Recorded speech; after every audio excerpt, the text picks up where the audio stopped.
আসসালামু আলাইকুম। আজকের এই চমৎকার মত বিনিময় ভবিষ্য যে তারার মেলা হচ্ছে বা যারা নীতি নির্ধারণ করতে পারতেন আমাদের চলচ্চিত্র বা মিডিয়ার সবাইকে আজকে আমরা একসাথে পেয়েছি। এটি একটি অত্যন্ত আনন্দের দিন আজকে আমাদের জন্য এবং আজকে দুই মিডিয়ারই অবস্থা খুবই খারাপ, খুব খারাপ। তো এ বিষয়ে আমরা সবাই জানি। তো আমি আর বিশেষ কিছু বলতে না চাই, একটি ছোট্ট গল্প বলতে চাই। সবাই যেহেতু বক্তব্য দিচ্ছে, আমি একটি ছোট্ট গল্প বলবো, একটি বাচ্চা হাতির গল্প। একটি বাচ্চা হাতি সার্কাসে আসে, তার পায়ে একটি পাটের দড়ি বেঁধে একটি বাঁশের খুঁটি দিয়ে তাই ছিঁড়ে ফেলার জন্য, কিন্তু সে দড়িটা ছিঁড়তে পারে না যেহেতু সে বাচ্চা। অনেক দিন যায়, দিনের পর দিন এভাবে সে বাচ্চা হাতিটা একসময় অনেক বড় হয়ে যায়। তখনও তার পায়ে ওই দড়িটা থাকে এবং একটি বাঁশের খুঁটা দিয়ে তাকে বেঁধে রাখা হয়।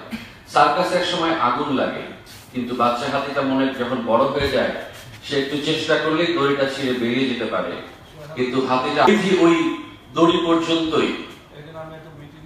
আমরা সেই হাতির মতো শক্তি নিয়ে মানসিকভাবে ভাবছি আমাদের পরিধি অনেক ছোট, যে কারণে আমরা আজকে আগুনে পুড়তে বসেছি। অনেক বড় ক্ষমতা, অনেক বড় শক্তি, হাতির চেয়ে অনেক বড়। শুধু আমাদেরকে মানসিকভাবে সেই ক্ষমতাটা বুঝতে হবে এবং আমাদের নিজেদের ভবিষ্যৎ, যে জাতি আল্লাহ বলেছেন যে জাতি তার নিজের ভাগ্য উন্নয়ন করে না, আমি তার ভাগ্য উন্নয়ন করে না। আমাদের নিজেদের ভাগ্য নিজেদেরই উন্নয়ন করতে হবে একসাথে বসে। সবাইকে ধন্যবাদ। ধন্যবাদ রিয়াজ ভাই। এই পর্যায়ে বক্তব্য দেওয়ার জন্য অনুরোধ করছি বিশিষ্ট চলচ্চিত্র পরিচালক। আমরা আজকে